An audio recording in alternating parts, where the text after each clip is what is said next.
মৃত্যু তোমার চোখের নড়াচড়া বন্ধ করে দিবে। মৃত্যু তোমার কানের শ্রবণ শক্তি স্তব্ধ করে দিবে। মৃত্যু তোমার ঠোঁটের নড়াচড়া বন্ধ করে দিবে। মৃত্যু তোমার জবানের শব্দ উচ্চারণ আওয়াজ বন্ধ করে দিবে। মৃত্যু তোমাকে তোমার কণ্ঠস্বর স্তব্ধ করে দিবে। মৃত্যু তোমার জিহ্বার সব স্বাদ বিনষ্ট করে দিবে। অচিরেই রূহ চলে যাবে, আর কিছুই থাকবে না তোমার।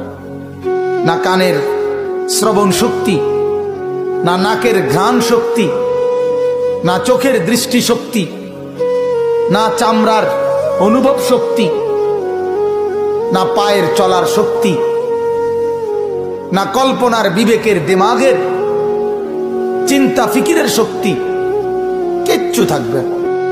আল্লাহর নবী এটাই বলছেন, সব কিছু নষ্ট করে দেয়, মিনিটে স্তব্ধ করে দেয় যেই জিনিস, সেই মৃত্যুকে বারবার স্মরণ করো, বারবার স্মরণ করো, বারবার স্মরণ করো।